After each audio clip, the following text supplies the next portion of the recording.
So you're gonna see a trend of content creators who are actually using facts, who are citing to law, who are citing to contracts, who are citing to pictures, citing to evidence, rather than people who just throw out wild statements. And there will always be creators with big followings that just say wild things. They're truthfully maybe opinion, maybe conspiracy, but I think that the trend now is people are tired of lies and they want the truth.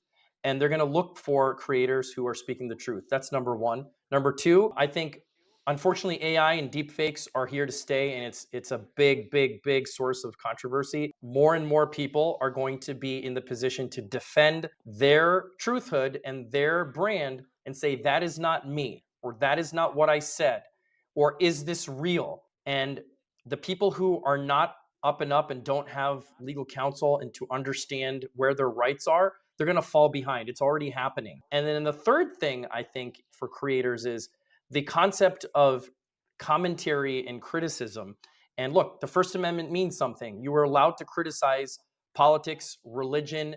Those are two of the most significant divisive sources of topics. If the First Amendment means something, it means you get to speak on that without government-sponsored censorship. But unfortunately, you're going to see the growth of government-sponsored censorship in 2026, unfortunately. So to counteract that, I think you just have to be smart with your content. You need to know your audience. You need to know how to dodge being censored and get the important messages across so that the truth can ultimately prevail. I think those are the top three trends. Those are great. Thank you. We're already doing that. We're already doing the truth. Gia, we're already ahead of the game. I watch Goob. You know, Goob is like, that's why he's blowing up. I saw the issue with him and Sadia, that back and forth thing with Sadia. Like, I know you handled that, right? You helped him with that case.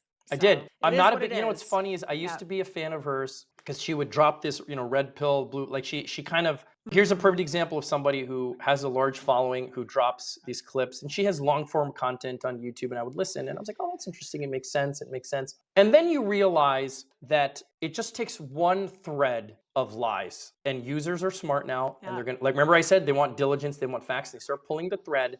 And it all started because she edited a video. She should have just accepted she edited the video. And now it unearthed a very personal thing, which relates to her content. It does relate to her content. It's not irrelevant because she talks about the role of a woman and who you should, you know, how to attract the alpha man. And for men, how do you attract a woman who's all the things that you want? And yet she's doing this in her personal life. And that's after she said it was a lie. And it turns out that it was actually truthful. She's I agree. And she sent me a DM too, and there was content I was going to post about because she started going after me. Yeah.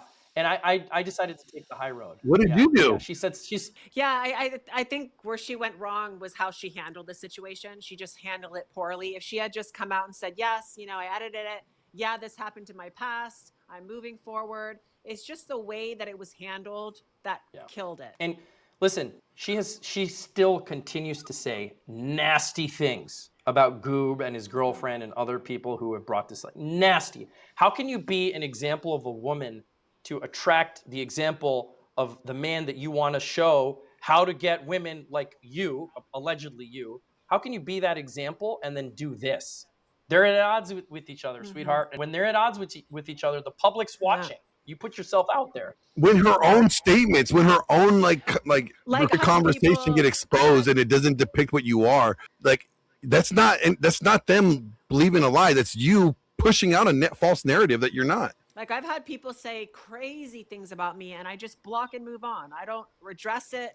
I don't go into their DMs. I don't create videos from it. I just move on. You know, I think like that speaks to the truth because you have to, when it's not true, why are you making, but when you address it that way and then start attacking people, it's actually kind of when you say it's false and it's true and you attack people, you have just opened, it reminds me of the bull run in Spain when they have they let the bull out and they tease the bull with the red, and then somebody takes a horn to the gut and I'm like, what'd you think was going to happen, dude? What do you think was going to happen? Exactly. Like you called for this. You're waving them in front of a bull. That's your problem at that point.